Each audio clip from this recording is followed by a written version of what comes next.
Why are we having this conversation, you're asking yourselves? Well, we're having this conversation because the fact of the matter is that these are really important issues to communicate effectively in a public sense. It's great to have conversations internally where you are able to explain and discuss what it is that you're doing and how it's going to make a difference. It's less effective if you can't do that on a broader stage. In order to be able to really take it to the next level, to get government buy-in, but also, most importantly, what influences government and business buy-in is public interest in these issues. You really do need to be able to effectively communicate. And so that's why we're having this conversation today, and I'm thrilled that my guests have chosen to join us. There we go. Okay.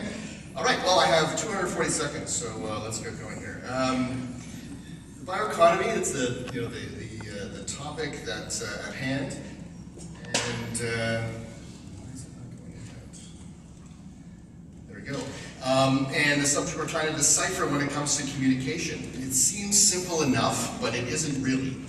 People who don't work in a sector that can be considered associated with the bioeconomy are inundated with words and terms that completely confuse the issue for them.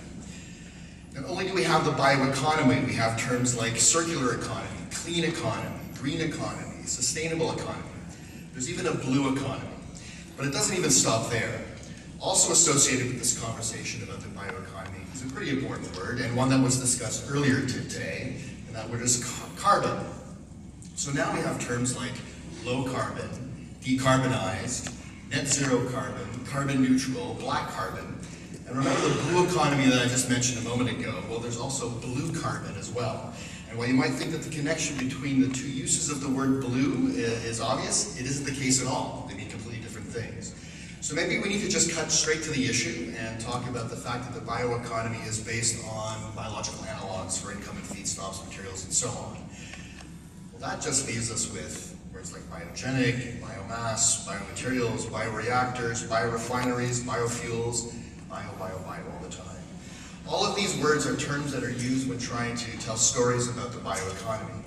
And you would think that it's pretty hard to mess that up because this is a pretty good news story, or is it? Talking about the bioeconomy in industry circles is one thing, but when the public is involved, things get messy. So I'd like to make a proposal. We need to change the channel and take control of the bioeconomy story before it gets out of control. Not just professional communicators like me, but everyone in this room. Let's not make the same mistakes of the past.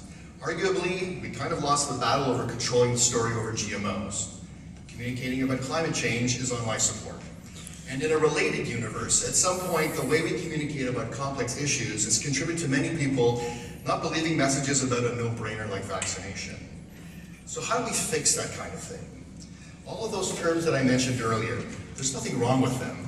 They exist for a reason. They all serve a purpose. Each one sheds light on a specific part of the vast bioeconomy enterprise. But as science communicators have found countless times in the past, this specificity works at cross purposes when you're trying to reach a wider audience. What we need to do is take a leap and simplify the language.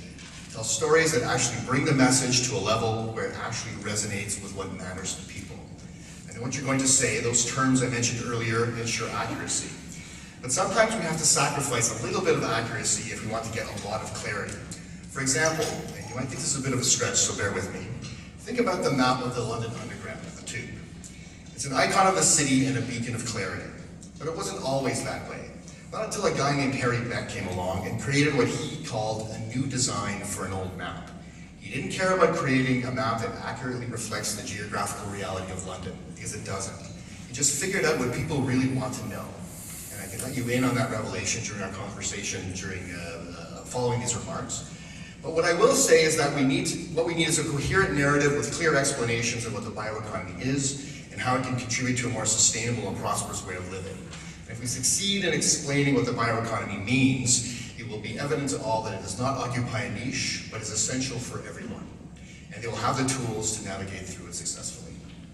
I'd like to raise the issue of the accuracy. So what I was getting at in that particular context would not necessarily be in this particular case where you're trying to counter some negative messages.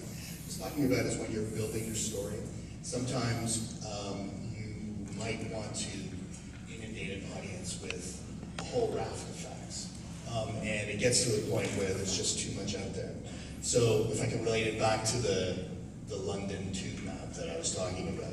So originally the map of the London Tube tried to follow the actual contours of the city and the way that, the station is way out over here, and there's a cluster over here, and so when this fellow Henry Beck tried to fix the problem, he wanted to find out what it is that people actually wanted to know when they got on the subway. And what they want to know is how to get from one station to the other and where they need to change trains, right? So those are the two basic elements, and so in that particular case, you can sacrifice all of the geographical accuracy of the map. We have the map that we have today. Every single station is equidistant from the other, but you know where you're going, and it enables you to navigate the system successfully. Anton, you had the first word, last word to you, just in terms of what are the key issues, very briefly, that you think people should be focusing on when they're reaching out to media to talk about the bioeconomy. Right. Well, I'll go back to my opening remarks about focusing on the language, finding a plain language way to say the things that you normally talk about in a much more technical sense. I like what you had said earlier, Mike, about you better tell the story yourself or someone else is going to tell it for you. I think that's important, and I think that goes back to what Alex says as well. Get at it early so that you can be out ahead of everybody else and perhaps your competitors as well. So. Thank you very much to all three of you for being here today and for helping us all to figure out a little bit better about how we communicate. I hope that all of the heads down right now are those people who are tweeting wildly to various journalists and to all of their followers about these issues relating to the